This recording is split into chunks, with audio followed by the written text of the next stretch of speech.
The final hours of the 3 police officers whose bodies were pulled from the Henops River.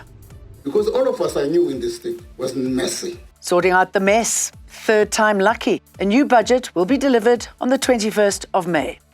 South Africa tells the International Criminal Court of Justice Israel is deliberately starving Palestinians in Gaza. And Comic-Con this weekend lures the creative talent behind Marvel and DC franchises. Hello, I'm Jane Dutton. EWN, in touch, in tune, and independent. How did 3 police officers travelling from the Free State end up in the Henops River in Centurion? They'd been missing for 6 days. Eyewitness News has reliably learned that Constable Boipelo Senoge was not meant to be in the vehicle at the time they suspectedly crashed into the Henops River in Centurion.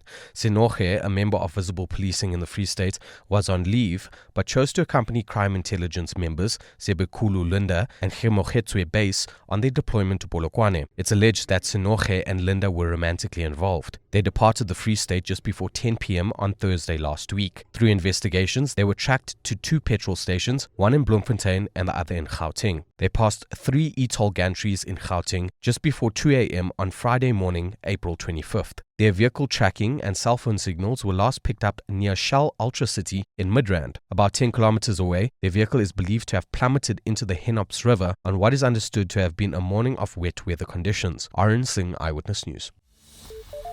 Advocate Dali Mpofu has described the disciplinary hearing into his conduct as, quote, laughable and an attempt to harass black legal practitioners. The senior legal counsel appeared before the Legal Practice Council's disciplinary committee at its Pretoria's offices to answer to several charges against him, some of which include breaching the LPC's code of conduct by allegedly bringing the legal profession into disrepute. While Mpofu initially faced 7 charges, 3 have been withdrawn, while some of the remaining 4 have been amended. This, together with a power outage, led to a postponement of the hearing to a date yet to be determined. But Mpofu is not fazed by the action against him. It's not the first time. Some of the people will be old enough to know that it's not the first time that progressive lawyers or progressive professionals are harassed. It happens all the time. It happened even in the 60s with advocates Bram Fischer. So we are the fortunate ones. Griffith Mxenge and Victoria Mxenge were actually killed simply because the system did not like the kind of law they were practicing. The system did not like the kinds of clients they were representing. So this kind of circus is nothing really. President Cyril Ramaphosa will be establishing a judicial commission of inquiry to investigate allegations of, quote, improper influence to prevent the prosecution of apartheid-era crimes. The Truth and Reconciliation Commission made more than 400 referrals to the National Prosecuting Authority. There's been criticism the NPA has not followed through on the cases. Earlier this year, some families of victims of apartheid-era crimes brought an application against Ramaphosa and 5 other heads of departments seeking 167 million rand in damages for allegedly, quote, suppressing investigations into cases referred to the NPA by the TRC. In a statement, Ramaphosa says the establishment of an inquiry is a result of an out-of-court settlement reached with the families. Allegations of improper influence in delaying or hindering the investigation and prosecution of apartheid-era crimes have persisted from previous administrations. Through this commission, President Ramaphosa is determined that the true facts be established and the matter brought to finality. Finance Minister Enoch Godongwana will table a new revised budget on the 21st of May after finalising the VAT reversal. Godongwana has been providing some technical details on the process to be followed as he prepares to table a third budget in just as many months. The Finance Minister says the revised budget will also have to manage government costs better and unlock barriers to create more jobs while maintaining social assistance for the most vulnerable.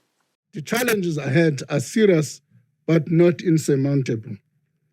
If we work together, stay focused, and persevere, we can chart a better course for our economy and our people. That is my commitment to South Africans, and that is what we aim to achieve when we table the new budget on the 21st of May 2025. Trade and Industry Minister Parks Tau says he doesn't expect the contentious 100 billion rand transformation fund to rattle any cages on existing triple BEE legislation. The fund is expected to be financed in 20 billion rand tranches over 5 years with the help of the private and public sectors. Let me stress that the Transformation Fund does not replace well-functioning vehicles already in place. Instead, it seeks to amplify what is already required under existing triple BEE legislation. Police are searching for a 3-year-old child believed to be missing in Roodepoort. Little Mojalefa Savuli was last seen playing at a field in Tsepisong on Sunday. Police say the little boy was wearing green shorts, a yellow jersey and black shoes at the time. Community member Ason Wabile Adam says they've been left with no choice but to enter dangerous parts of the township to try to find the child. Basicela ukuthi nangale siye khona siyobheka because of kujwayele ukutholakala idumbu kujwayele ukutholakala. There's a plot that is dangerous. You can find dead bodies, stolen cars and such. So we decided to go there as a community, as we have been waiting for the police since 8. We feel the police is very useless. With any luck, we'll find out who is responsible for Joshyn Smith's disappearance on Friday. State prosecutors and defense attorneys have wrapped up their closing arguments in the Joshyn Smith trial for presiding Judge Nathan Erasmus to make his ruling on Friday. The defense is adamant the state does not have enough evidence to prove the accused are guilty beyond reasonable doubt. Joshyn's mother, Kelly Smith, Jacqueline Apollos and Stefano van Rijn are charged with kidnapping and human trafficking for the little girl's disappearance. The South African government has told the world's highest court that Israel is using starvation as a method of warfare. It further told the International Court of Justice that by banning the United Nations Relief and Works Agency from Gaza, Palestinians are being rendered less resilient to Israel's acquisition of the territory by force and genocide. The court has entered the third day of oral hearings in which it's being asked by the United Nations to issue an advisory opinion on whether Israel is violating its obligations as an occupying power. South Africa is one of more than 40 countries and organizations that are appearing before the World Court this week to make representations on the advisory opinion sought by the United Nations. It is imperative that third states refrain from providing arms which enable Israel's continued breaches of international law in the occupied Palestinian territory.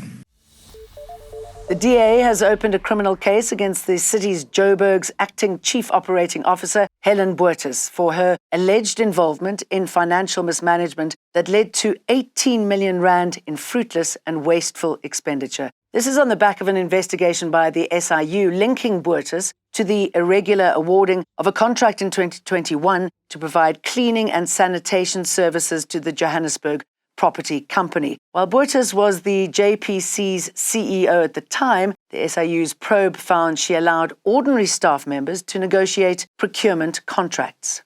The City of Joburg's Chief Operating Officer, Helen Buertes, has a string of corruption allegations against her, but remains one of the Metro's most influential top officials. An investigation by the SIU revealed Buertes and 4 former colleagues inflated quotes submitted to service providers, resulting in financial losses of over 18 million rand. Although Buertes was previously suspended and later reinstated at the JPC, she was ultimately promoted to serve as the city's acting COO.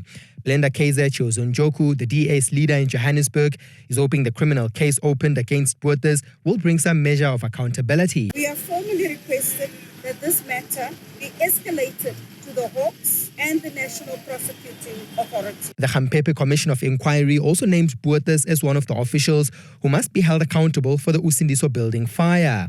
Alpha Ramshwana, Eyewitness News. Targeting Joburg's many hijacked buildings, the Human Settlements Department has identified 11 of them, all owned by the city, where occupants will be evacuated. 200 live in one of the buildings in Hillbrow, and in another, occupied by only 3 people, is full of litter, water in the basement and broken windows. I mean, what we have witnessed here today is really quite shocking. And we advise that even the neighboring landlords are complaining about the criminal activities that are happening as a result of this building. It's people that we really cannot account for because it was invaded, but we are going to evacuate this building. And that's why today we are doing site inspections in the inner city to check on the buildings that we are owning so that we use them as an alternative accommodation. Comic Con, hosted at the Cape Town International Convention Centre, will be in full swing tomorrow, bringing in international stars and local talent to entertain fans the entire weekend. The con will be hosting both casual and competitive competitions where gamers and co-players can shine their talents on the main stage. This weekend can expect daily cosplay showcases, main stage Q&As with special guests, exclusive merchandise, cool activations, high-stake gaming tournaments, screenings, kids activities at the Kids Con Zone, shopping, and so much more. That's it from us. Thanks for watching. We'll see you again next week. EWN, in touch, in tune, and independent.